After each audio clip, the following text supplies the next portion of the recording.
اشہد ان لا الہ الا اللہ وحدہ لا شریک لہ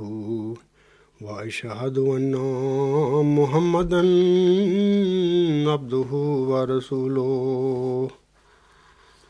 اما بعد فاعوذ باللہ من الشیطان الرجیم بسم اللہ الرحمن الرحیم الحمد للہ رب العالمین الرحمن الرحیم مالک یوم الدین ایاک نعبد و ایاک نستعین اہدنا الصراط المستقیم صراط الذین انعمت علیہم غیر المغضوب علیہم ولا الضالین ربنا اننا سمعنا منادیا ینادی للایمان ان آمنوا بربکم فآمنا ربنا فاغفر لنا ذنوبنا وکفر عنا سیئاتنا وتوفنا مع الابرار ربنا وآتنا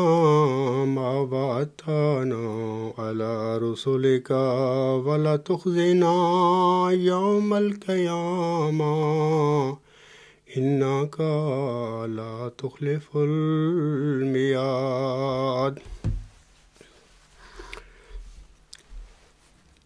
2 ماہ قبل امریکہ سے ایک احمدی دوست نے مجھے کچھ سوالات لکھ کر بھیجے تھے اور اپنی خواہش کا اظہار فرمایا تھا کہ میں ان کے مدلل جواب دوں۔ انہوں نے لکھا تھا کہ میں اپنی بھلائی کے لیے آپ سے یہ سوالات پوچھ رہا ہوں۔ تو میں نے ان سے وعدہ کیا تھا کہ میں انشاءاللہ تعالیٰ آپ کے سوالوں کے جوابات تفصیلی آپ کو دوں گا، لیکن چونکہ میرا کام لکھنے کا ایسا ہے کہ میں 2 ماہ ہو گئے ہیں ان سوالوں کو میرے تک پہنچے ہوئے، لیکن میں اس احمدی دوست کو اس کے سوالوں کے جواب نہیں دے سکا اور دوسرے کام درمیان میں آ جاتے ہیں۔ یہ دوست، میں اس کا نام نہیں لیتا کیونکہ وہ چاہتے ہیں کہ ان کا نام مخفی رکھا جائے، اور میرا طریقہ کار بھی یہی ہے جماعت احمدیہ میں کوئی دوست مجھ سے سوال کرتا ہے اور ساتھ ہی کہتا ہے کہ میرا نام مخفی رکھا جائے تو میں کبھی بھی اس کا نام ظاہر نہیں کرتا، کیونکہ یہ مناسب ہی نہیں ہے۔ ہاں، خود وہ اپنا نام ظاہر کر دیں، اپنے طور پر کر دیں، یہ ان کی اپنا فیصلہ ہوگا اور ان کی اپنی خواہش ہوگی یا رائے ہوگی۔ میں کبھی بھی جو مجھ سے سوال پوچھا کرتے ہیں میں ان کے مرضی کے خلاف ان کے نام نہیں لیا کرتا۔ یہ شخص جو ہیں یہ امریکہ کے ہیں اور امریکہ میں عرصہ دراز سے رہتے ہیں اور بڑے نیک باپ کی جو انہوں نے لکھا ہے اولاد ہیں۔ تو میں یہ جو خطبات کا سلسلہ آج سے شروع کر رہا ہوں،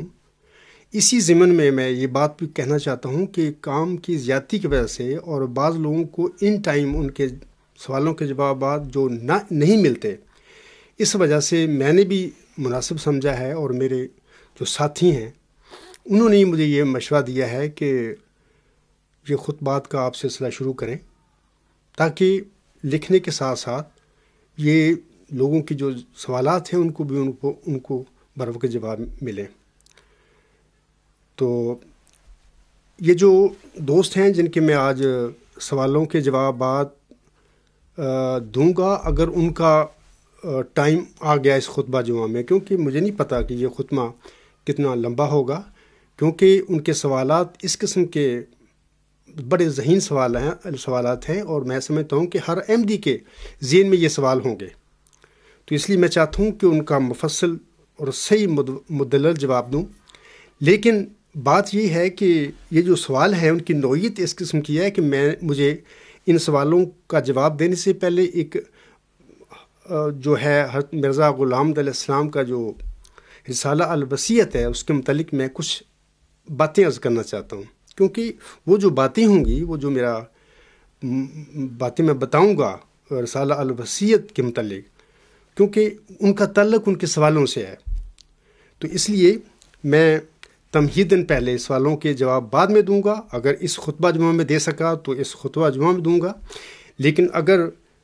یہ خطبہ تھوڑا سا لمبا ہو گیا تو انشاءاللہ تعالی یہ آئندہ جو خطبہ ہوگا اس میں اس کے سوالوں کے جواب دیے جائیں گے، اور پھر یہ سلسلہ جاری رہے گا انشاءاللہ تعالی۔ دوسرا یہ بھی ہے کہ اس دوست نے مجھ سے یہ بھی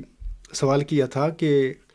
کیا میں آپ کے خطبات کو سن سکتا ہوں یوٹیوب وغیرہ پر؟ تو میں نے جواب دیا تھا کہ ابھی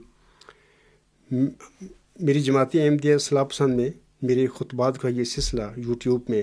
چلانے کا سلسلہ نہیں شروع ہوا، تو چونکہ ان کی خواہش بھی ہے آج میں انہیں بتا رہا ہوں، کیونکہ وہ انشاءاللہ تعالیٰ اس خطبہ کو سنیں گے۔ آئندہ سے انشاءاللہ تعالیٰ میری کوشش ہوگی کہ میں ہر خطبہ دیا کروں اور وہ یوٹیوب پہ آیا کرے، لیکن اگر کسی وجہ سے کوئی خطبہ جمعہ نہیں بھی میں دے سکتا، کیونکہ انسان ہے بعض کا ادھر اپنے نہیں ہوتا، وکیل میں نہیں ہوتا، سفر پہ ہوتا ہے، تو باہر ایسی کوئی بات نہیں، مس بھی ہو سکتا ہے، لیکن میری کوشش یہی ہوگی کہ خطبہ مس نہ ہو اور میں ہر جمعہ پہ خطبہ دیا کروں، اور جن دوستوں کے اس دوران میں سوال آئیں میں ان کے جوابات دینے کی اس خطبہ میں کوشش کروں۔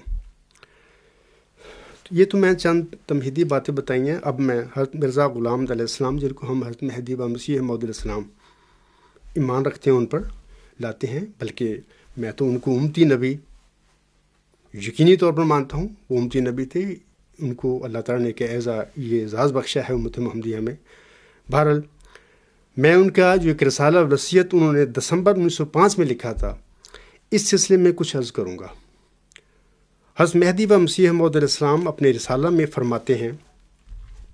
سو اے عزیزو، جب کہ قدیم سے سنت اللہ یہی ہے کہ خدا تعالیٰ دو قدرتیں دکھلاتا ہے، تا مخالفوں کی دو جھوٹی خوشیوں کو پامال کر کے دکھلاوے، سو اب ممکن نہیں ہے کہ خدا تعالیٰ اپنی قدیم سنت کو ترک کر دے وے، اس لیے تم میری اس بات سے جو میں نے تمہارے پاس بیان کی غمگین مت ہو اور تمہارے دل پریشان نہ ہو جائیں، کیونکہ تمہارے لیے دوسری قدرت کا دیکھنا بھی ضروری ہے، اور اس کا آنا تمہارے لیے بہتر ہے، کیونکہ وہ دائمی ہے جس کا سلسلہ قیامت تک منقطع نہیں ہوگا، اور دوسری قدرت آ نہیں سکتی جب تک میں نہ جاؤں، لیکن میں جب جاؤں گا تو پھر خدا اس قدرت کو تمہارے لیے بھیج دے گا جو تمہارے ساتھ ہمیشہ رہے گی، جیسا کہ خدا کا براہین احمدیہ میں وعدہ ہے، اور وہ وعدہ میری ذات کی نسبت نہیں ہے بلکہ تمہاری نسبت وعدہ ہے، جیسا کہ خدا فرماتا ہے کہ میں اس جماعت کو جو تیرے پیرو ہیں قیامت تک دوسروں پر غلبہ دوں گا، سو ضرور ہے کہ تم پر میری جدائی کا دن آوے، تب بعد اس کے وہ دن آوے جو دائمی وعدہ کا دن ہے، وہ ہمارا خدا وعدوں کا سچا اور وفادار اور صادق خدا ہے، وہ سب کچھ تمہیں دکھلائے گا جس کا اس نے وعدہ فرمایا ہے، اگرچہ یہ دن دنیا کے آخری دن ہیں اور بہت بلائیں ہیں جن کے نزول کا وقت ہے، پر ضرور ہے کہ یہ دنیا قائم رہے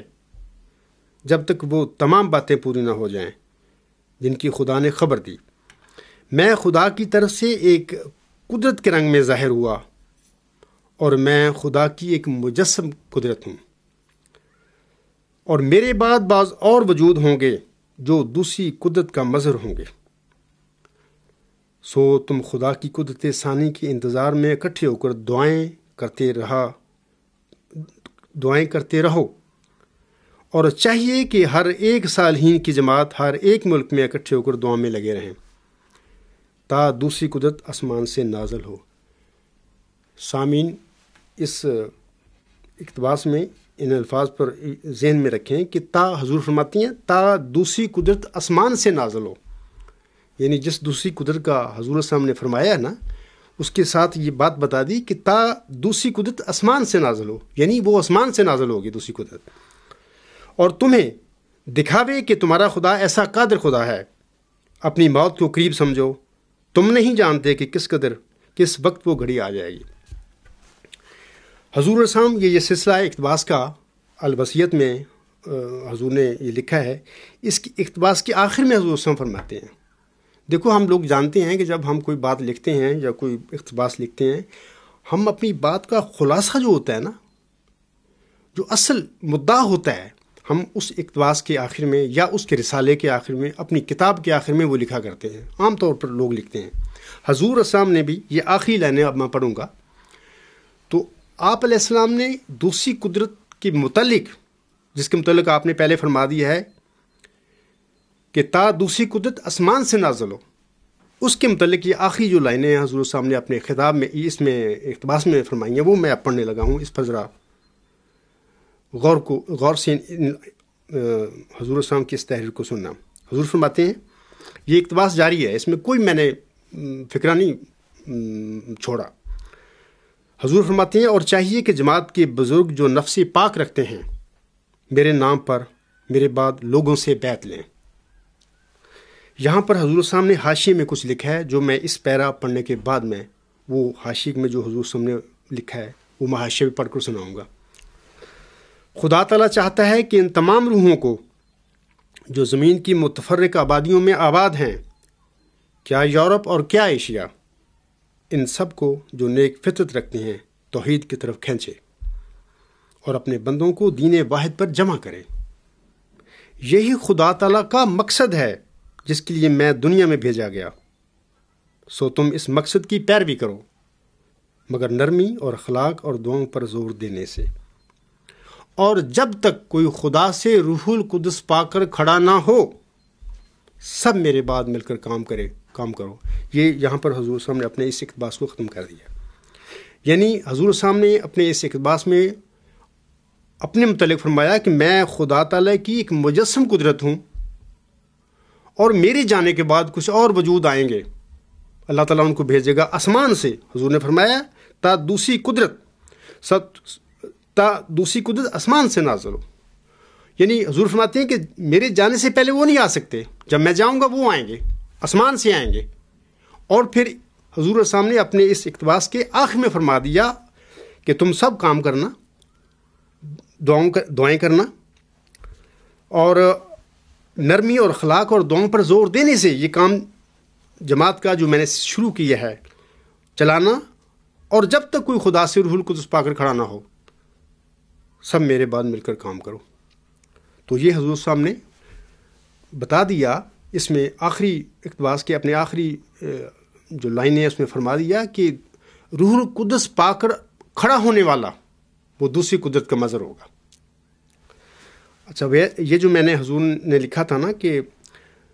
میرے نام پر میرے بعد لوگوں سے بیعت لیں، یہاں پر حضور صاحب نے ایک حاشیہ میں چند لائنیں لکھی ہیں، وہ میں آپ لوگوں کو پڑھ کر سناتا ہوں تاکہ مضمون کا تسلسل نہ ٹوٹے۔ حضور فرماتے ہیں، ایسے لوگوں کا انتخاب مومنوں کے اتفاق کے رائے پر ہوگا، پس جس شخص کی نسبت 40 مومن اتفاق کریں گے کہ وہ اس بات کے لائق ہے کہ میرے نام پر لوگوں سے بیعت لے، وہ بیعت لینے کا مجاز ہوگا۔ اور چاہیے کہ وہ اپنے تئیں دوسروں کے لیے نمونہ بناوے۔ خدا نے مجھے خبر دی ہے کہ میں تیری جماعت کے لیے تیری ہی ذریت سے ایک شخص کو قائم کروں گا، اور اس کو اپنی قرب اور وحی سے مخصوص کروں گا، اور اس کے ذریعے سے حق ترقی کرے گا، اور بہت سے لوگ سچائی کو قبول کریں گے۔ سو ان دنوں کے منتظر رہو، اور تمہیں یاد رہے، یہ الفاظ بھی قابل غور ہیں، حضور فرماتے ہیں، اور تمہیں یاد رہے کہ ہر ایک کی شناخت اس کے وقت میں ہوتی ہے، اور قبل از وقت ممکن ہے کہ وہ معمولی انسان دکھائی دے، یا بعض دھوکہ دینے والے خیالات کی وجہ سے قابل اعتراض ٹھہرے، جیسا کہ قبل از وقت ایک کامل انسان بننے والا بھی پیٹ میں صرف ایک نطفہ یا علقہ ہوتا ہے۔ یہ جو میں نے اقتباس حضور صلی اللہ علیہ وسلم کا اس وقت پڑھا ہے، اس کا حوالہ ہے روحانی خزائن جلد 20 صفحات 304 تا 307، اور یہ اسی جو 306 صفحہ ہے اس کے حاشیے میں یہ جو میں نے الفاظ اب جو پڑھے ہیں حاشیے والے، یہ وہاں پہ لکھے ہوئے ہیں، ہر آدمی دیکھ سکتا ہے وہاں سے۔ اچھا، یہ بھی یاد رکھیں کہ حضور صاحب نے حاشیے میں یہ جو باتیں فرمائی ہیں نا، 40 مومن جس پہ اتفاق کریں، وہ میرے نام پر بیعت لے، اور اس طرح جو میں نے مشن شروع کیا ہے، اللہ تعالیٰ نے غلبہ اسلام کا مشن جو میرے ذمہ لگایا ہے اور وہ جو میں اپنی زندگی میں کر رہا ہوں، تو اس سلسلہ کا وہ تسلسل وہ بندہ جاری رکھے جس پر 40 مومن اتفاق کر لیں۔ اچھا، اب یہ جو ہم حضور اسلام کا یہ پیرا ہم نے پڑھا ہے، اس میں 2 قسم کے لوگوں کا ذکر آ گیا ہے۔ پہلے تو قدرت ثانیہ کے سلسلے میں حضور نے فرما دیا کہ اور جب تک کوئی خدا سے روح القدس پا کر کھڑا نہ ہو، سب میرے بعد مل کر کام کریں۔ حضور نے فرمایا ہے کہ میرے بعد دوسری قدرت اللہ کی ظاہر ہوگی، اس کا تم انتظار کرنا۔ لیکن چونکہ جب کسی نبی کی وفات ہوتی ہے، جب کسی عظیم مامور کی وفات ہوتی ہے، تو فوری طور پر تو اللہ تعالیٰ کی طرف سے کسی کو الہام نہیں ہو جایا کرتا، یا اس کے روح القدس شامل حال نہیں ہوا کرتا، تو پھر اس کی جماعت کو تاریخ مذہب سے پتہ ہے کہ اپنے مامور کی وفات کے بعد اس کی جماعت کا اس کے مشن کو تسلسل دینے کے لیے، جاری رکھنے کے لیے اپنے میں سے کسی بندے کو منتخب کرنا پڑتا ہے، تاکہ وہ اس کے ہاتھ پر ہم بیعت کریں اس مامور کی، اور پھر اس مامور کا جو کام تھا اس کو جاری رکھیں۔ جیسے کہ عاصم کے وفات کے بعد یہ سلسلہ شروع ہوا تھا، یعنی عاصم نے اپنے بعد کسی کو نامزد نہیں کیا تھا بطور اپنے خلیفہ کے۔ بعض ایسے ہنٹس دے دیے تھے حضور صلی اللہ علیہ وسلم نے کہ اس کے مطابق پھر پوری امت نے اجماعی طور پر، متفقہ طور پر حضرت ابوبکر صدیق رضی اللہ تعالیٰ عنہ کو خلیفۃ الرسول اول کے طور پر منتخب کر لیا، اور انہوں نے پھر دین اسلام کی خدمت کا سلسلہ شروع کر دیا۔ ایسے ہی حضرت مرزا صاحب علیہ السلام نے بھی اپنے بعد یہ بات فرمائی ہے کہ میرے بعد فوری طور پر یہ نہیں ہوگا کسی انسان پر روح القدس نازل ہو جائے گا تو وہ دوسری قدرت آ جائے گی، ایسی بات نہیں ہے، بلکہ حضور نے روح القدس آنے والے سے پہلے جو عبوری ڈھانچہ ہے، درمیانی مدت ہوگی، اس کے متعلق یہ باتیں فرمائی ہیں کہ تم جس انسان پر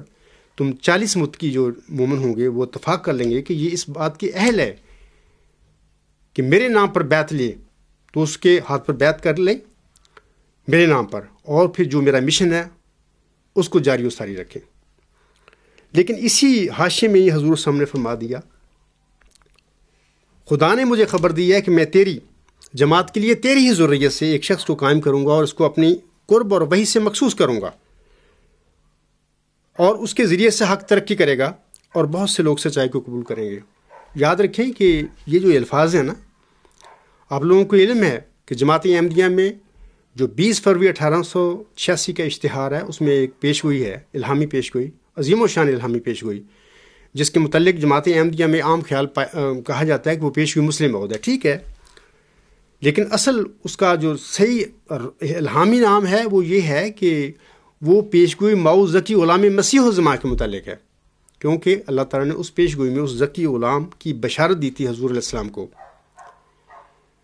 جس نے حضور وسلم کے بعد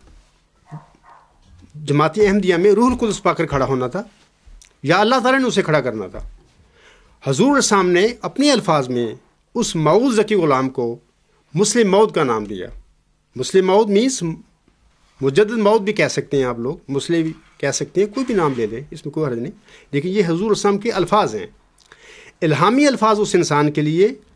ذکی غلام کے ہیں، بلکہ ہم کہہ سکتے ہیں ذکی غلام مسیح الزمان، کیونکہ مسیح الزمان خود الہامی الفاظ ہیں۔ تو میں آپ لوگوں کو بتانا چاہتا ہوں کہ یہ جو حضور صلی اللہ علیہ وسلم نے فرمایا نا کہ خدا نے مجھے خبر دی ہے، یہ جو خبر ہے وہ 20 فروری 1886 کی جو الہامی پیش گئی ہے، اس میں جس انسان کی موت کی خبر دی گئی ہے اسی کے متعلق حضور صلی اللہ علیہ وسلم فرما رہے ہیں، خدا نے مجھے خبر دی ہے کہ میں تیری جماعت کے لیے تیری ہی ذریت سے ایک شخص کو قائم کروں گا، اور اس کو اپنے قرب اور وحی سے مخصوص کروں گا، اور اس کے ذریعے سے حق ترقی کرے گا، اور بہت سے لوگ سچائی کو قبول کر لیں گے۔ اور یہ جو حضور نے فرمایا ہے کہ حق ترقی کرے گا اور بہت سے لوگ سچائی کو قبول کریں گے، حضور اس الہام میں اللہ تعالیٰ فرماتا ہے اس انسان کو، موعود کو، مظہر الاول والآخر مظہر الحق والعلا کأن اللہ نزل من السماء، یعنی وہ بندہ اول اور آخر کا مظہر ہوگا، یعنی اللہ تعالیٰ اپنی صفات جو ہیں اول اور آخر اس پر جلوہ گر کرے گا، اس انسان پر ظاہر کرے گا، اور اسی طرح اللہ تعالیٰ اپنی صفات جو اعلیٰ اور حق ہیں وہ بھی اس پر ظاہر کرے گا بطور خاص. کأن اللہ نزل من السماء، اس کا آنا یعنی خدا کا زمین پر سے کی طرح ہوگا، یعنی خدا جیسے زمین پر اترا ہے. تو یہ حضور صاحب نے جو فرمایا اس حاشیے میں اسی انسان کے متعلق حضور صاحب فرما رہے ہیں. اور ایک بات یہ بھی رکھیں کہ عام طور پر جماعت احمدیہ میں ذریت سے مراد حضور صاحب کی جو صلبی نسل ہے اس تک کوشش کی گئی ہے کہ اس کو رکھا جائے کہ ذریت سے مراد حضور صاحب کی اولاد ہے. یاد رکھیں یہ قطعی طور پر غلط ہے. تریاق القلوب میں حضور صاحب نے میرے مضامین میں کتابوں میں لکھ چکا ہوں کہ حضور صاحب نے ذریت اور اولاد کے متعلق بڑے واضح الفاظ میں بتایا ہے لوگوں کو. اپنی جو جسمانی نسل تھی، صلبی نسل تھی، حضور صاحب نے تریاق القلوب میں لفظ اولاد کے استعمال فرمائے ہیں. لیکن جو اپنے پیروکار ہیں، ماننے والے ہیں، ان کے متعلق حضور صاحب نے ذریت کا لفظ نہ صرف تریاق القلوب میں بلکہ اور جگہ بہت ساری حضور صاحب نے ذریت کا لفظ استعمال فرمائے ہیں. ویسے بھی آپ دیکھیں کہ جو اللہ تعالیٰ کے بزرگ دنیا میں آتے ہیں یا ان کو اللہ کھڑا کرتا ہے، وہ جو دنیا میں اللہ کا پیغام لے کر دنیا میں پھیلاتے ہیں، وہ ایسا ایسا بڑھتے ہیں اور اس بندے کے وہ ساتھی ہوتے ہیں، پیروکار ہوتے ہیں، ان کی تعداد مختلف ہوتی ہے مختلف زمانوں میں. یہ سارے لوگ جو تھے اپنے اپنے وقت میں اپنے اس مامور کی روحانی اولاد تھے، یہ اس کی ضروریت تھے. اس لیے میں افراد جماعت کو یہ بھی کہنا چاہتا ہوں کہ ضروریت کے لفظ کو حضور السلام کی جسمانی اولاد تک رکھنا، پابند کرنا یا محدود رکھنا یہ غلطی ہے. یہ دھوکہ دینے والی باتیں ہیں، کیونکہ انبیاء جو ہوتے ہیں ان کی اصل جو نسل ہوتی ہے وہ روحانی اولاد ان کی ہوتی ہے. آسم کی کون سی جسمانی اولاد ہے اس دنیا میں؟ پورا عالم اسلام آسم کی روحانی اولاد ہے، ذریت ہے. ایسے ہی حضرت مرزا غلام علیہ السلام کی جسمانی اولاد جو بھی ہے اس وقت 500 400 200 جتنی تعداد ان کی ہوگی وہ اتنی ہے، لیکن آپ علیہ السلام کی ذریت یعنی روحانی اولاد اگر کروڑوں میں نہیں تو لاکھوں میں ضرور ہوگی. یہ ایک الگ موضوع ہے، کتنی ہے تعداد ہمیں نہیں پتہ، بہر لاکھوں کروڑوں میں ہوگی. تو اس لیے روحانی لوگوں کا، ماموروں کا کو ان کی ضروریت تک محدود کرنا، یہ ضروریت کے لفظ کو، یہ غلط باتیں ہیں. ایسی باتیں کر کے لوگوں کو گمراہ نہیں کرنا چاہیے، صحیح ٹھیک بات لوگوں کو بتانی چاہیے. اچھا، اس کے بعد میں اور بھی باتیں بتاتا ہوں کہ یہ جو اسی اقتباس میں حضور صاحب نے 2 قسم کے قدرتوں کا ہم کہہ سکتے ہیں ذکر فرما دیا ہے. 2 قسم کے معاملات کا ذکر فرما دیا ہے کہ میرے جانے کے بعد جب میں اس دنیا سے جاؤں گا اس کے بعد جس انسان پر 40 مومن اتفاق کر لیں گے کہ وہ میرے نام پر بیعت لے کے جو میرا مشن ہے اس کو جاری رکھے. دوسرا یہ بھی فرما دیا تا دوسری قدرت آسمان سے نازل ہو، یہ بھی فرما دیا. اسی آخری جو سطریں ہیں اس اقتباس بھی حضور صاحب نے یہ بھی فرما دیا تا دوسری قدرت آسمان سے نازل ہو، اور بڑے واضح رنگ میں آخری اس اقتباس کا جو فکر ہے وہ فرما دیا، اور جب تک کوئی خدا سے روح القدس پا کر کھڑا نہ ہو سب میرے بعد مل کر کام کرو. اچھا، 2 قسم کے ہیں. ایک تو روح القدس پا کر کھڑے ہونے والے حضور صاحب کے بعد آئیں گے. ایک فوری طور پر حضور صاحب کی وفات کے بعد جن لوگوں نے جس انسان پہ 40 مومن نے اتفاق کرنا تھا اس نے حضور صاحب کا مشن کو آگے بڑھانا تھا. ایسے ہی ہوا. حضور صاحب کی وفات کے بعد ایک بزرگ انسان تھا جو ان کا اولین ساتھی تھا، اس پر پوری جماعت احمدیہ اور پوری صدر انجمن نے اتفاق کر کے اس کی بیعت کی، اور اس نے اپنے 6 سالہ دور میں حضور السلام کا جو مشن تھا اس کو آگے بڑھایا. اس کے لیے وہ دن رات کام کرتے رہے. اچھا، یہ جو 2 ہیں نا مثال کے طور پر، ایک تو ہیں جن پر مومن 40 اتفاق کریں گے تو وہ وجود ہے. دوسرا روح القدس پا کر کھڑا ہونے والا ہے. اس سلسلے میں ایک اور حضور السلام کا اقتباس آپ لوگوں کے آگے رکھتا ہوں. اس میں بھی حضور السلام نے یہی بات فرمائی ہے. حضور السلام اپنے لیکچر سیالکوٹ میں جو 2 نومبر 1904 میں سیالکوٹ میں پڑھا گیا تھا، آپ نے فرمایا تھا اس لیکچر میں، اور 7واں ہزار ہدایت کا ہے جس میں ہم موجود ہیں. چونکہ یہ آخری ہزار ہے اس لیے ضرور تھا کہ امام آخر الزمان اس کے سر پر پیدا ہو. آگے حضور صلی اللہ علیہ وسلم فرماتے ہیں اور اس کے بعد کوئی امام نہیں. اور نہ کوئی مسیح مگر وہ جو اس کے لیے بطور ذل کے ہو۔ یہ جو بڑی قابل غور باتیں ہیں حضور السلام کی، کہ یعنی اس امام آخر الزمان کے بعد، یعنی وہ جب اس دنیا میں چلا جائے گا، اس کے بعد نہ کوئی امام ہوگا اور نہ کوئی مسیح مگر بطور ذل کے ہوگا۔ یعنی حضور السلام نے اپنے بعد اماموں کا بھی ذکر فرما دیا اور مسیح کا بھی ذکر فرما دیا، یعنی میری ذلیت میں ہوں گے وہ لوگ، امام بھی میری ذلیت میں آئیں گے اور مسیح بھی آئے گا۔ پھر آگے فرماتے ہیں حضور، کیونکہ اس 1000 میں اب دنیا کی عمر کا خاتمہ ہے جس پر تمام نبیوں نے شہادت دی ہے، اور یہ امام جو خدا تعالیٰ کی طرف سے مسیح موعود کہلاتا ہے وہ مجدد صدی بھی ہے اور مجدد غفل الف آخر بھی ہے۔ یہ جو ہے مجدد صدی کو ہر کو جانتا ہے کہ ہر صدی میں مجددین آتے رہے ہیں، حضرت مرزا غلام صاحب سے بھی پہلے لوگ واقف ہیں وہ کیا ہوتا ہے، بزرگ ہوتا ہے، اللہ تعالیٰ کی طرف سے کھڑا ہوتا ہے، وہ دین میں جو 100 سال میں غلط باتیں راہ پا جاتی ہیں، اللہ تعالیٰ سے الہام پا کر، روح القدس پا کر وہ بندہ ان بدعتوں کو، ان غلط باتوں کو دین اسلام سے باہر نکالتا رہا ہے پہلے۔ تو یہ وہ کون ہوتا ہے؟ وہ مجدد ہوتا ہے۔ عاصم کی حدیث کے مطابق یہ سلسلہ امت مسلمہ میں شروع ہے۔ تو حضور نے فرمایا ہے کہ وہ مجدد صدی بھی ہے اور مجدد الف آخر بھی ہے، یعنی آخری 1000 سال کا مجدد بھی۔ میں اس کے متعلق انشاءاللہ کسی اور خطبہ میں مجدد الف آخر کا مطلب کیا ہے اس پر روشنی ڈالوں گا، کیونکہ اگر اب میں نے یہی شروع کر دیا ادھر تو یہ تو تقریب بن جائے گی نا، یہ خود اب ہم جمعہ پڑھ رہے ہیں اس وقت نا، تو ٹائم نہیں ہے، لیکن انشاءاللہ کسی آئندہ خطبے میں اس کے متعلق روشنی ڈالوں گا اس کا مطلب کیا ہے۔ اچھا، یہاں پہ میں بتانا چاہتا ہوں کہ اس حوالہ میں حضور السلام نے 2 قسم اپنے بعد فرمایا ہے کہ نہ میرے بعد امام کوئی ہو سکے گا، نہ میرے بعد کوئی مسیح آ سکے گا، لیکن میری ذلیت میں ہوں گے۔ یہ تو نہیں کہ حضور السلام کے بعد امامت نہیں تھی، امامت تو ہے۔ سب سے پہلا امام حضرت خلیفۃ المسیح رضی اللہ تعالیٰ تھے، وہ امام تھے، خلیفہ کہہ لیں، امام کہہ لیں۔ اچھا، ظاہر ہے کہ حضور صلی اللہ علیہ وسلم کو علم تھا کہ میرے بعد امام بھی آئیں گے اور مسیح بھی ہوگا، لیکن بڑے افسوس کی بات ہے جماعت احمدیہ میں اس مسیح کو غائب کیا گیا، پس پردہ کر دیا گیا۔ یہ ایک لمبی باتیں ہیں، میں انشاءاللہ آئندہ خطبات میں یہ سلسلہ چلتا رہے گا، بتاتا رہوں گا اس مسیح، مظلوم مسیح کے ساتھ کیا ہوا۔ تو بہرحال یاد رکھیں کہ حضور السلام نے بتایا ہے کہ اب میری وفات کے بعد ایک تو امامت کا سلسلہ شروع ہوگا اور ایک میری ذلیت میں مسیح بھی آئے گا، میرا ذل ہوگا وہ۔ اور یہاں پہ یہ بھی سوال پیدا ہوتا ہے کہ حضور السلام کے بعد اگر یہ امامت جو ہے اس نے قیامت تک چلنا تھا، جو امام آئے انہوں نے کوئی خرابی نہیں کرنی تھی یا ان سے کوئی خرابی سرزد نہیں ہونی تھی، تو پھر اس مسیح کے آنے کا کیا جواز کیا تھا؟ 20 فروری 1886 کے وقت جب حضور السلام کا اپنا دعویٰ محض مجدد ہونے کا تھا،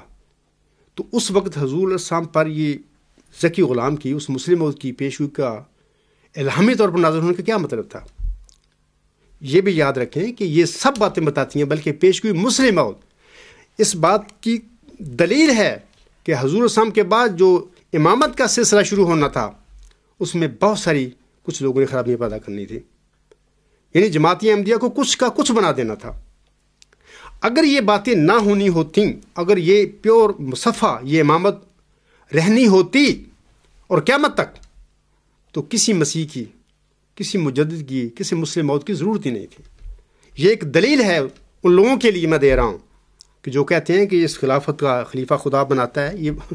اور اس خلافت نے قیامت تک رہنا ہے۔ کچھ تو سوچو، جو آسم کی جو خلافت راشدہ تھی، آسم جیسے تربیت یافتہ صاحب کس بندے کے ہو سکتے ہیں؟ یا آسم جیسا کوئی روحانی وجود کیسا کون ہو سکتا ہے آپ کے سلسم کے علاوہ؟ جب آپ سلسم کے بعد وہ خلافت راشدہ کا یا امامت کا سلسلہ شروع ہوا تو آسم نے اپنی زندگی میں بتا دیا تھا کہ یہ سلسلہ 30 سال تک رہے گا۔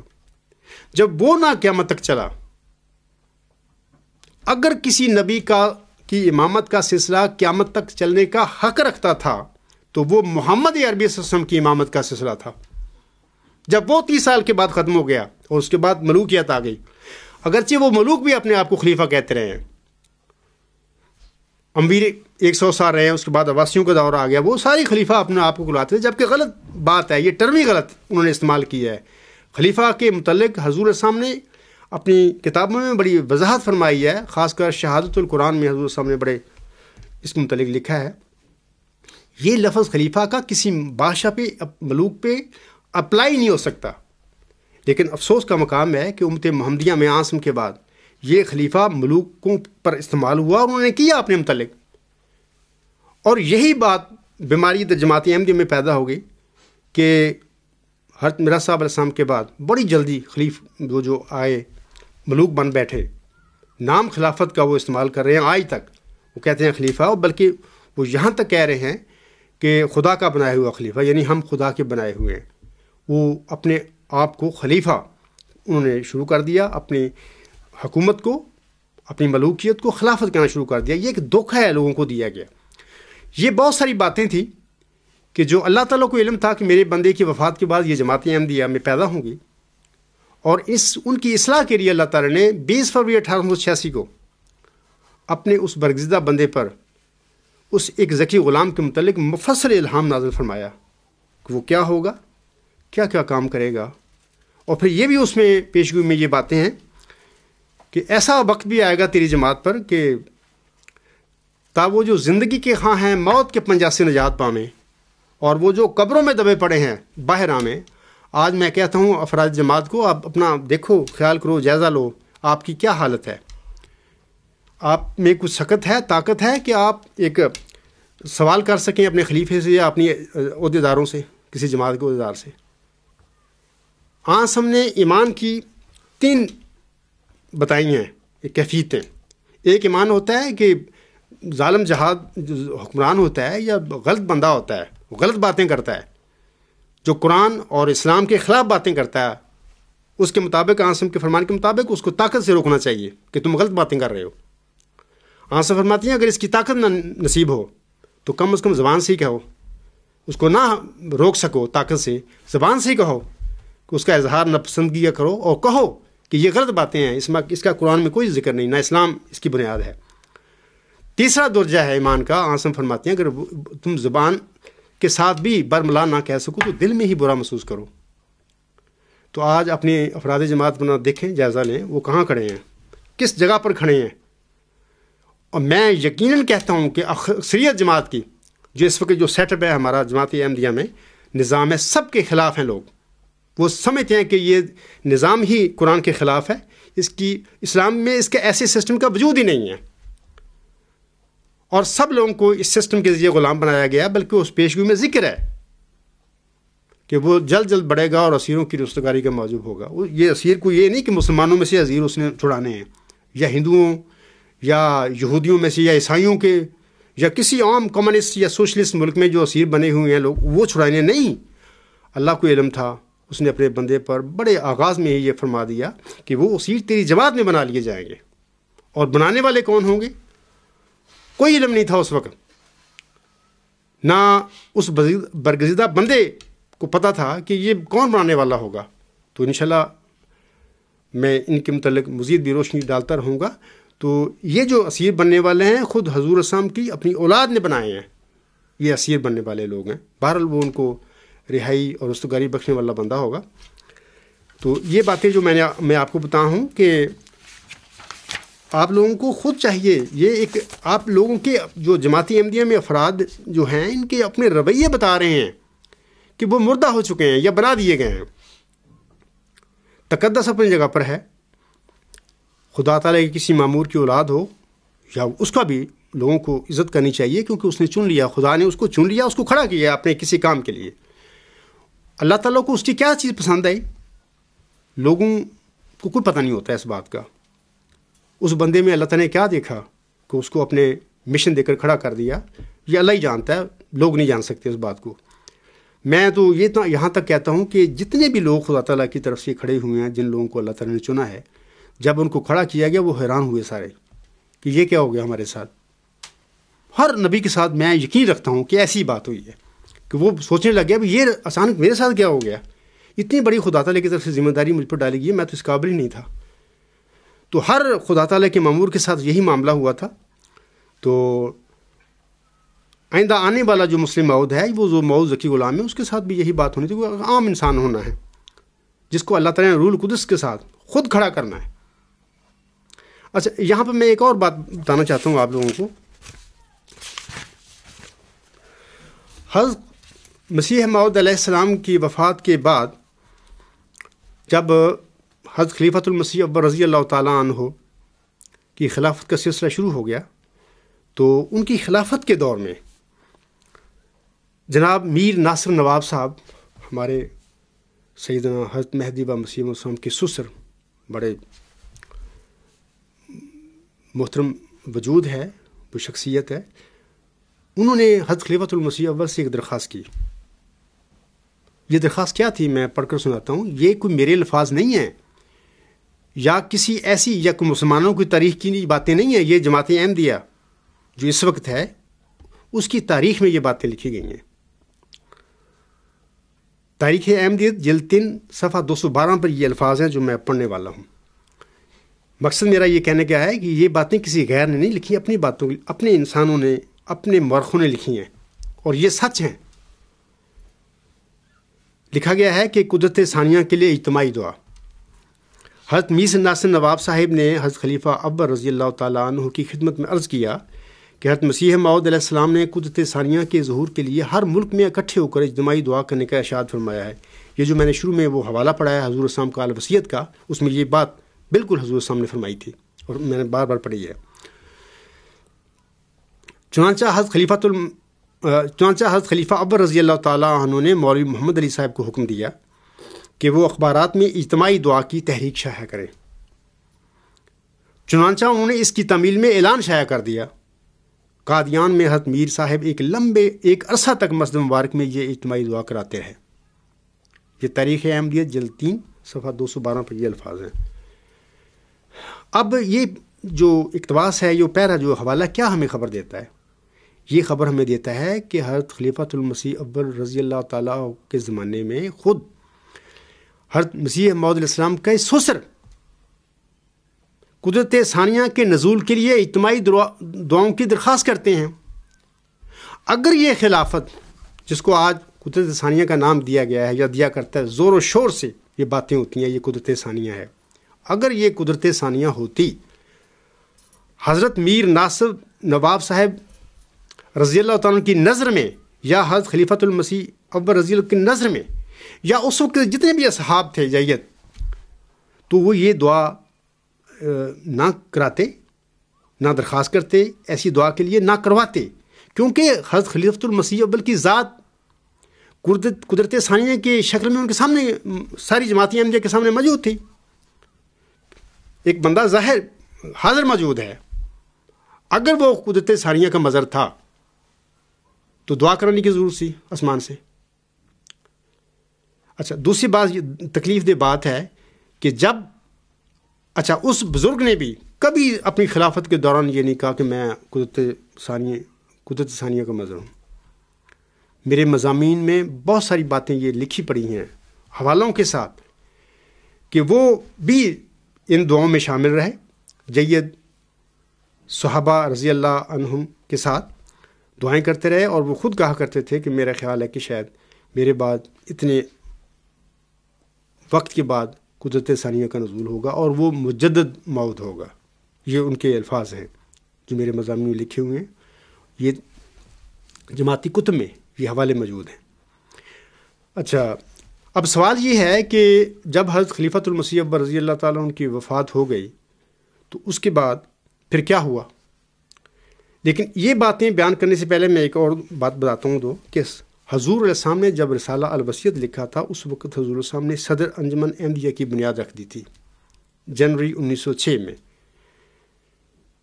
صدر انجمن احمدیہ کے قیام کا اعلان حضور علیہ السلام نے فرمایا، اور ساتھ ہی دیگر ممبران کے علاوہ حضرت مولانا نور الدین رضی اللہ تعالیٰ عنہ کو اس انجمن کا صدر مقرر کر فرما دیا۔ اور یہ بھی یاد رکھیں کہ حضور السلام نے اپنی رسالہ الوصیت میں اس انجمن کو اپنا جانشین قرار دیا تھا، جیسا کہ حضور السلام فرماتے ہیں، چونکہ انجمن خدا کے مقرر کردہ خلیفہ کی جانشین ہے، اس لیے انجمن خود دنیا داری کے رنگوں سے بکلی پاک رہنا ہوگا اور اس کے تمام معاملات نہایت صاف اور انصاف پر مبنی ہونے چاہیے۔ رسالہ البصیرہ صفحہ 325۔ یہ تو حضور نے واضح فرما دیا اس الوصیت میں، یہ انجمن میری جانشین ہوگی۔ حضور صاحب مزید فرماتے ہیں،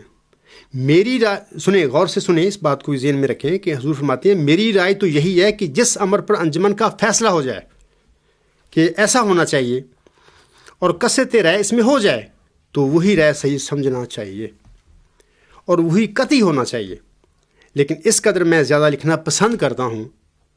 کہ بعض دینی امور میں جو ہماری خاص اغراض سے تعلق رکھتے ہیں مجھ کو محض اطلاع دی جائے، اور میں یقین رکھتا ہوں کہ یہ انجمن خلاف منشا میری ہرگز نہیں کرے گی، لیکن صرف احتیاطاً لکھا جاتا ہے کہ شاید وہ ایسا امر ہو کہ خدا تعالیٰ کا اس میں کوئی خاص ارادہ ہو، اور یہ صورت صرف میری زندگی تک ہے، اور بعد میں ہر ایک امر میں صرف انجمن کا اجتہاد ہی کافی ہوگا۔ یہ حضرت مرزا غلام علیہ السلام کے الفاظ، اپنے الفاظ ہیں، 27 اکتوبر 1907 کے۔ یہ اس کا حوالہ اگر کسی نے دیکھنا ہو تو مولوی محمد علی صاحب کی یہ کتاب ہے یا رسالہ ہے حقیقت اختلاف، اس کے صفحہ نمبر 76 پر یہ الفاظ موجود ہیں۔ اچھا، میں آپ لوگوں کو یہ بھی بتا دینا چاہتا ہوں کہ حضور صاحب نے حضرت مولانا نور الدین رضی اللہ تعالیٰ عنہ کا اس انجمن کا صدر مقرر فرما دیا، اور ساتھ ہی کچھ ممبران بھی آپ خود منتخب فرمائے۔ ہر آدمی کو پتہ نہیں ہے کہ وہ ممبران کون تھے۔ میں افادہ عام کے لیے اور معلومات عام کے لیے یہ نام بھی آپ لوگوں کے سامنے پڑھ کر سناتا ہوں۔ صدر انجمن احمدیہ قادیان کے کل ممبران: نمبر 1 مولوی نور الدین صاحب صدر، نمبر 2 مولوی محمد علی صاحب سیکٹری، نمبر 3 خواجہ کمال الدین صاحب مشیر قانونی، نمبر 4 مولانا مولوی سید محمد احسن صاحب امروہی، 5 صاحبزادہ مرزا بشیر الدین محمود احمد صاحب، نمبر 6 نواب محمد علی خان صاحب رئیس مالیر کوٹلہ، نمبر 7 سیٹھ عبد الرحمن صاحب مدراس، نمبر 8 مولوی غلام حسن خان صاحب رجسٹرار پشاور، میر حامد شاہ صاحب سیالکوٹ، نمبر 10 شیخ رحمۃ اللہ صاحب تاجر مالک English warehouse Lahore, number 11 doctor Mirza Yaqub Baig Sahib Lahore, number 12 doctor Syed Muhammad Hussain Shah Sahib Lahore, number 13 doctor Khalifa Rashid Uddin Sahib Lahore, number 14 doctor Mir Muhammad Ismail Sahib assistant surgeon. یہ جو حوالہ ہے یہ مجدد اعظم ڈاکٹر بشارت احمد کی کتاب ہے، اس کی جلد نمبر 2 صفحہ 1070 پہ یہ نام لکھے ہوئے ہیں، ہر بندہ وہاں پہ چیک کر سکتا ہے۔ میں یہ جو باتیں بتا رہا ہوں لوگ یہ نہ سمجھے کہ میرا جو انجمن اشاعت اسلام لاہور جو فرقہ ہے اس سے کوئی تعلق ہے۔ میرا ان سے کوئی تعلق نہیں، کیونکہ میں ان کو سمجھانے کی کوشش بھی کر رہا ہوں،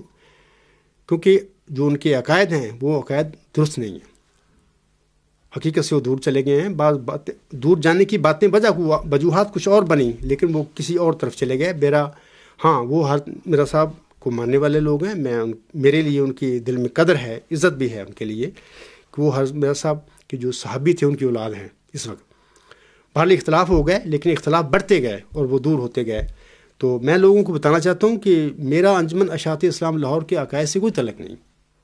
لیکن بات جو سچی ہے اس کو انسان کو کرنا چاہیے۔ یہ لوگ بھی حضرت مسیح موعود السلام کے ایسے ہی عظیم صحابی تھے جیسے کہ دوسرے صحابی تھے جو جماعت احمدیہ قادیان میں رہے تھے۔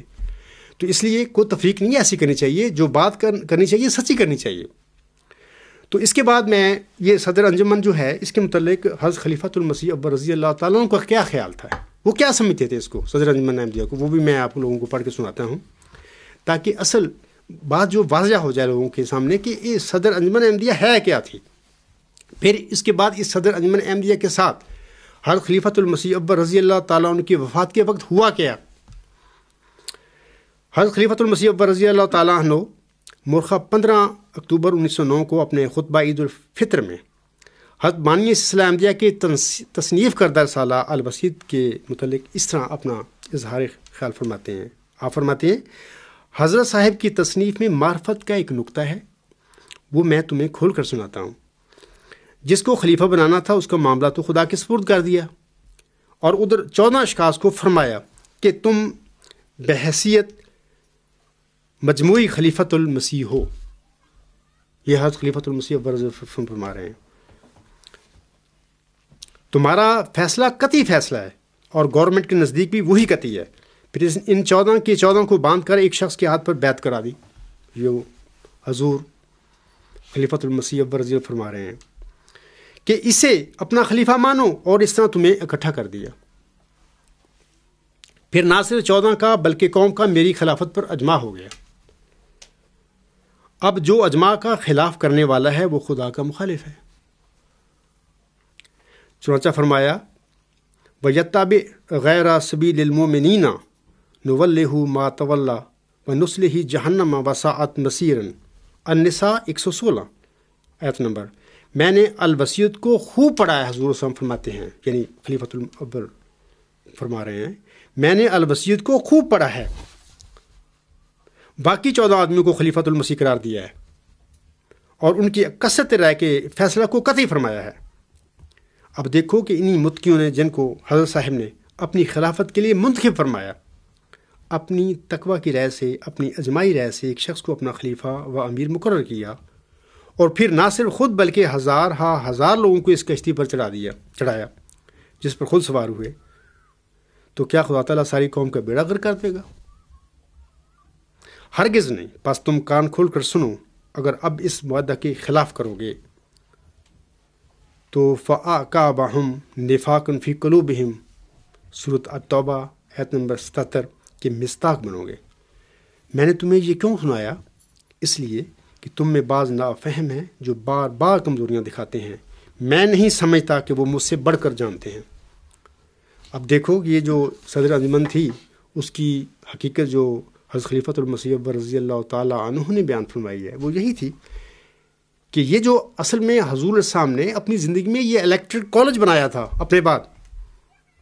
اور وہ جو اس کے ممبران تھے خود حضور السلام نے ان کو منتخب فرمایا تھا. یعنی اس صدر انجمن کی کیا اہمیت ہے، پھر آپ خود اندازہ کریں، ہر احمدی اندازہ کریں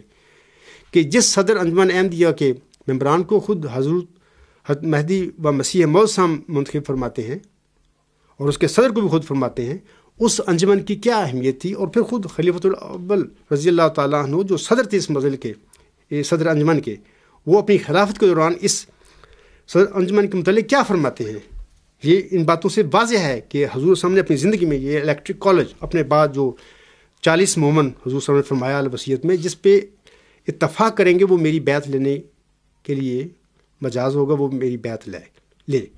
اس کے لیے یہ ان لوگوں کو حضور صلی اللہ علیہ وسلم نے اپنی زندگی میں منتخب فرما دیا تھا. اب سوال یہ پیدا ہوتا ہے کہ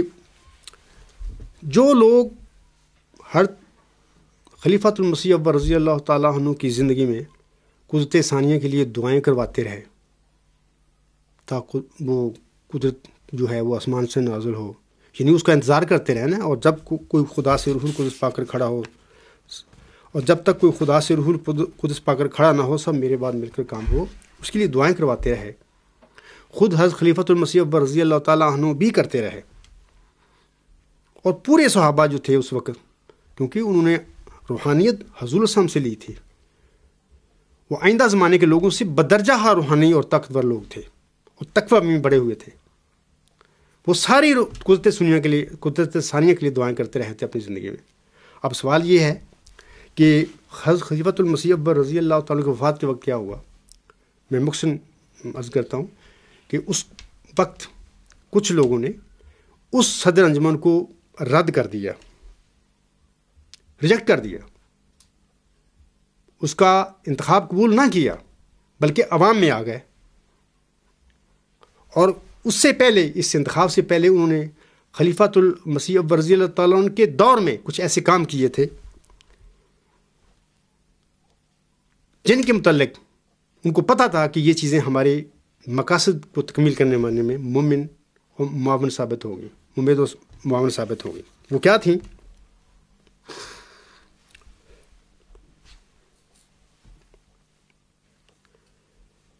یاد رکھیں کہ حضرت مولوی نور الدین رضی اللہ تعالیٰ عنہ پہلے احمدی خلیفہ راشد تھے. آپ رضی اللہ تعالیٰ عنہ نے اپنے مختصر 6 سالہ دور حکومت میں حضور صلی اللہ علیہ وسلم کی بیان فرمودہ ہدایات کی روشنی میں تبلیغ اسلام کا کام جاری رکھا اور ساتھ ساتھ قرآن و حدیث کا درس بھی دیتے رہے۔ آپ رضی اللہ تعالیٰ عنہ عمر رسیدہ ہونے کے ساتھ ساتھ بہت منکسر المزاج بھی تھے۔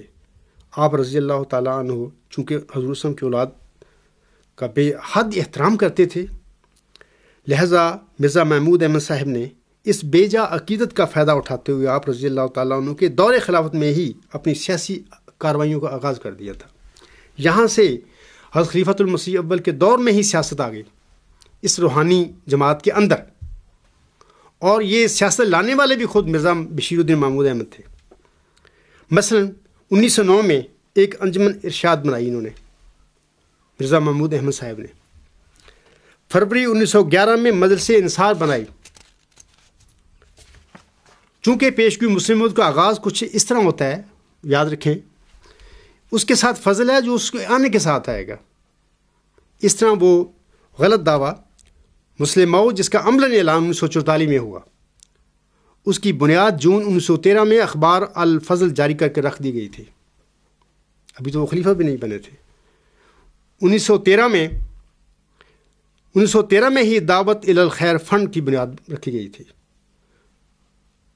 1914 میں حضرت خلیفۃ المسیح اول رضی اللہ تعالیٰ عنہ کی وفات کے موقع پر اپنے مخصوص گروپ میں اپنا نام پیش کروا کر اور تائید کروا کر اپنی خلافت کی لوگوں سے بیعت لے لی۔ یہ باتیں ہیں، یہ جو سیاست ہے، اس طرح جماعت احمدیہ میں ایک روحانی جماعت اس میں آئی، اور یہ سیاست لانے والے بھی مسیح موعود علیہ السلام کے بیٹے تھے۔ اچھا، میں یہ ہر احمدی سے سوال کرتا ہوں یار کہ وہ صدر انجمن احمدی جس کو خود بانی جماعت علیہ السلام نے قائم فرمایا تھا، اس کے صدر کو بھی، اس کے ممبران کو بھی، یار کس کا حق تھا کہ اس انجمن کو، اس صدر انجمن کو رد کر دیا جاتا؟ کیا رد کرنے والے لوگ درست سمت میں جا رہے تھے؟ نمبر ایک۔ دوسرا بات یہ ہے کہ جب حضرت خلیفۃ المسیح اول رضی اللہ تعالیٰ عنہ کا دور خلافت تھا تو ان میں سے ہی لوگ، مثلا حضرت میر ناصر نواب صاحب رضی اللہ تعالیٰ عنہ قدرت ثانیہ کے لیے دعائیں کرواتے رہے، خود حضرت خلیفۃ المسیح اول بھی کرتے رہے، تمام سا اسباب کرتے رہے۔ لیکن جب حضرت خلیفۃ المسیح اول رضی اللہ تعالیٰ عنہ کی وفات ہو گئی اور اس کے بعد مرزا بشیر الدین محمود احمد کسی اپنی سیاسی طریقے سے خلیفہ بن بیٹھے، مسند خلافت پر بیٹھ گئے، تو اس کے بعد جہاں پر حضرت خلیفۃ المسیح اول رضی اللہ تعالیٰ عنہ کی بیعت ہوئی تھی وہاں پر یہ بورڈ لگا دیا، مقام ظہور قدرت ثانیہ۔ میں افراد جماعت سے یہ سوال کرتا ہوں، اس پہ غور کرو، یہ کیا ہوا؟ اگر وہ مقام ظہور قدرت ثانیہ تھا تو خلیفۃ المسیح اول تو پوری جماعت کے آگے بیٹھے رہے ہیں 6 سال، اس کے دور میں یہ قدرت ثانیہ کی دعائیں کیوں منگواتے رہے تھے یہ لوگ؟ اور جب خلافت پر قبضہ کر لیا مخصوص سیاسی طریقوں سے، تو اس کے بعد خلیفۃ المسیح اول کو ڈھال بنا رہے ہیں۔ جہاں پر ان کا انتخاب ہوا تھا وہاں پہ یہ بورڈ لگا دیا، آج تک بھی شاید لگا ہوا ہو، لیکن میں ثبوت دے سکتا ہوں، ثبوت ہے، تصویریں موجود ہیں اس کی۔ ہو سکتا ہے کہ آئندہ یہ لوگ اس کو مٹا دیا جائے، کیونکہ جو غلط لوگ ہوتے ہیں جب وہ پکڑے جاتے ہیں تو وہ اپنے نشان جو ہوتے ہیں وہ مٹاتے جاتے ہیں جھوٹ کے۔ ہو سکتا ہے کل مٹا دیں، لیکن یہ مقام ظہور قدرت ثانیہ تصویروں میں موجود ہے جو لوگوں کے پاس ہیں، احمدی گھرانوں میں موجود ہوں گے۔ تو کیا میں احمدی احباب سے درخواست کرتا ہوں، یہ پوچھتا ہوں کہ دیکھو، غور کرو کہ یہ کیا یہ سب جھوٹ نہیں تھا؟ کیا یہ سچائی تھی، یا سچے لوگوں کے یہ کام تھے، یا یہ سب جو کام ہیں ان کی بنیاد تقویٰ تھی، کہ یا دنیا داری کا حصول تھا؟ اچھا، اس کے بعد پھر یہ کیا ہوا 1914 کے بعد، اس گدی پر بیٹھنے کے بعد یہ کیوں سب کچھ ہوا تھا؟ یہ زیادہ وقت چاہیے اس تقریر کے لیے، لیکن ایک جمعہ کے خطبے میں میں سب باتیں نہیں بنا سکتا۔ انشاءاللہ تعالی آئندہ اسی خطبہ جمعہ کا تسلسل جاری رکھوں گا میں، اور اس کے بعد پھر انشاءاللہ تعالی وہ جو دوست ہیں میرے عزیزم جنہوں نے مجھے سوال بھیجے ہیں تو ان کا جواب بھی دوں گا۔ یہ باتیں میں تمہیداً اس لیے بتا رہا ہوں کہ اس کے سوال ایسے ہیں، یہ مجھے بتانی پڑ رہی ہیں باتیں اس کے جواب دینے کے لیے۔ تو اس کے بعد پھر یہ بھی یاد رکھیں، حضرت خلفائے راشدین نے کبھی زندگی میں نہیں یہ کہا تھا کہ مجھے خدا نے بنایا خلیفہ، کبھی نہیں کہا کہ ہم خدا کے بنائے ہوئے خلیفے ہیں. یہ جھوٹ 1954 سے آگے آج تک چلا آ رہا ہے، اور صرف دنیا کے حصول کے لیے اور اپنی خاندانی گدی اور اپنے خاندانی اقتدار کو مضبوط کرنے کے لیے صدیوں، اور لوگوں کو، حضرت مرزا صاحب کو ماننے والوں کو غلام بنانے کے لیے، اسیر بنانے کے لیے یہ سب کیا گیا تھا. اور یہی وہ جرائم تھے جو حضرت مرزا صاحب علیہ السلام کی وفات کے بعد جماعت احمدیہ میں پیدا ہونے تھے، اور ان کی اصلاح کے لیے اللہ تعالیٰ نے 20 فروری 1886 کو، جب خود حضور صلی اللہ علیہ وسلم کا دعویٰ ہی محض مجدد ہونے کا تھا، اس ذکی غلام کی بشارت دی تھی. آپ خود اندازہ کریں کہ یہ خود بھلے خلیفہ خدا کے بنائے ہوئے ہیں.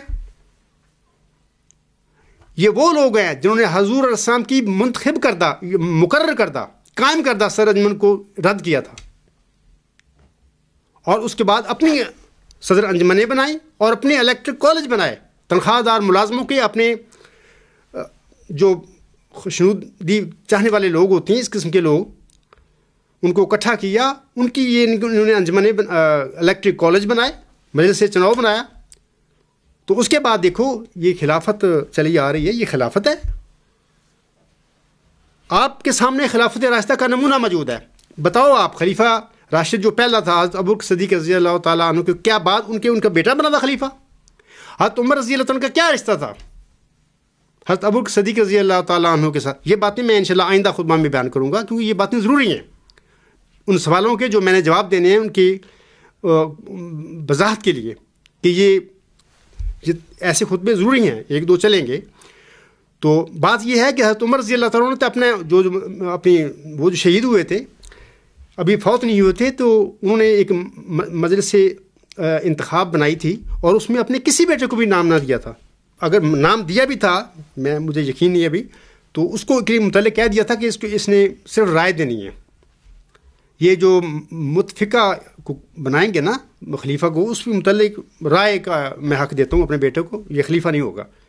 پھر حضرت عثمان رضی اللہ تعالیٰ نے کیا کو مجلس سے انتخاب بنائی تھی، حضرت علی رضی اللہ تعالیٰ نے کیا کیا تھا. یعنی یہ ساری باتیں خلافت راشدین کی ہمارے سامنے ہیں. اس کے باوجود ان لوگوں نے کبھی نہیں کہا تھا کہ ہم خدا کے بنائے ہوئے خلیفے ہیں. اور لیکن یہاں پر اتنا ظلم اور اندھیر ہو گیا کہ 1954 سے اب تک وہ جو 40 مومن تھے، جس کے متعلق حضور صلی اللہ علیہ وسلم نے فرمایا تھا کہ 40 مومن جس پر اتفاق کریں وہ میرے نام پر بیعت لائے، انہوں نے 1914 کے بعد اس 40 مومنوں کے ذریعے حضور صلی اللہ علیہ وسلم کے نام پر بیعت لینے والے بندے کو ایسا اس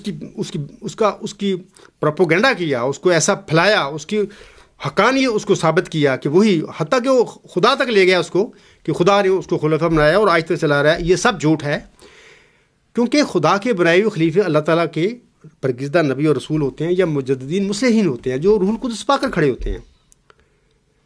یہ مسجدوں میں، یہ منتخب مجلسوں میں، یا جو بھی ہوں، ان میں سے بننے والے خدا کے بنائے ہوئے خلیفے نہیں ہوتے، سب جھوٹ ہے. لیکن مجھے افسوس ہے جماعت احمدیہ کے افراد پر کہ ٹھیک ہے تقدس ہے، میں بھی کرتا ہوں، سب لوگ کرتے ہیں، حضرت وسلم کی یہ اولاد ہے، حضرت وسلم کا ہم سب رسپیکٹ کرتے ہیں، ان کی اولاد کو بھی کرنا چاہیے، ہر معمور کی اولاد کو کرنا چاہیے. لیکن جائز کیوں ان لوگوں نے ان سے پوچھا آج تک کہ تم کیا کر رہے ہو؟ اپنی کیوں آنکھیں بند رکھی؟ ڈرتے رہے ہو اخراج سے، مقاطعہ سے. بہر اللہ تعالیٰ آپ لوگوں کو طاقت بخشے، ایمان کی وہ حالت آپ کو نصیب فرمایا جو اس کے متعلق آنس میں فرمایا ہے کہ وہ متقی اور مومن جو ایمان کے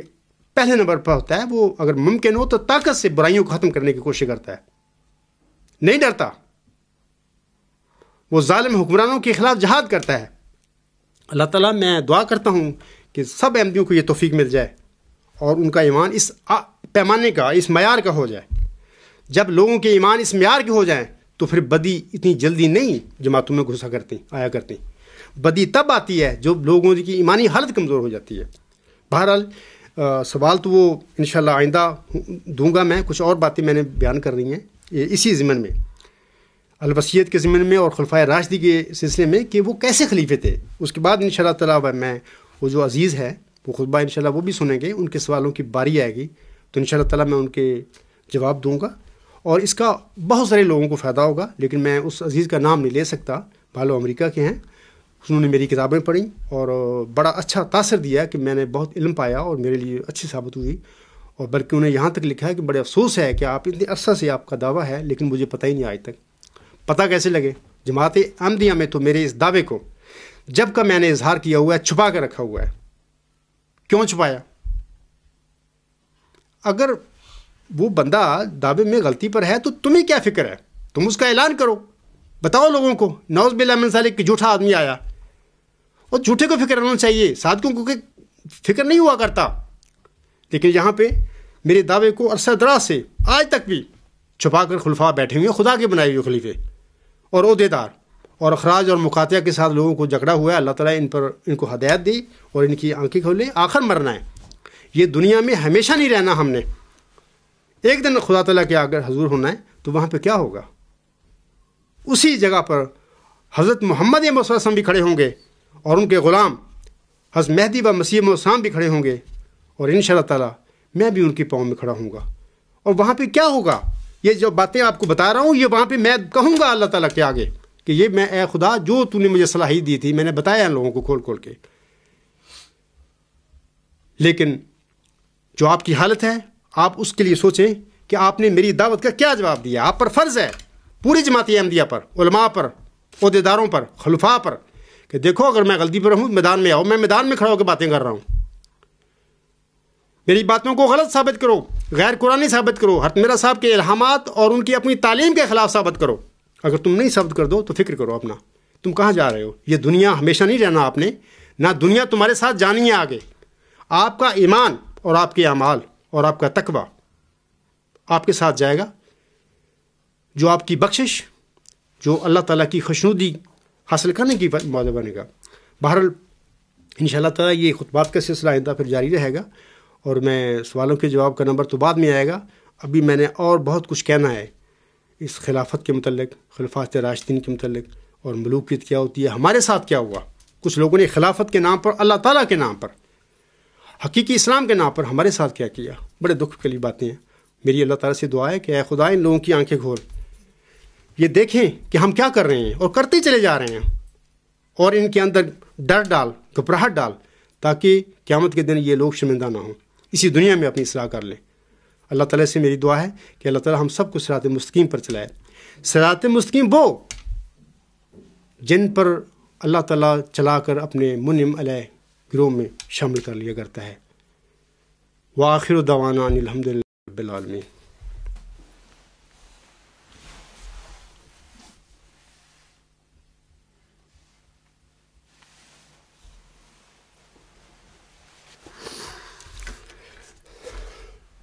الحمد للہ نحمدہ ونستعینہ ونستغفرہ ونؤمن بہ ونتوکل علیہ ونعوذ باللہ من شرور انفسنا ومن سیئات اعمالنا من یہدہ اللہ فلا مضل لہ ومن یضللہ فلا ہادی لہ ونشہد ان لا الہ الا اللہ ونشہد ان محمدا عبدہ ورسولہ۔ عباد اللہ رحمکم اللہ، ان اللہ یامر بالعدل والاحسان وایتاء ذی القربی وینہی عن الفحشاء والمنکر والبغی یعظکم لعلکم تذکرون۔ اذکروا اللہ یذکرکم وادعوہ یستجب لکم ولذکر اللہ اکبر۔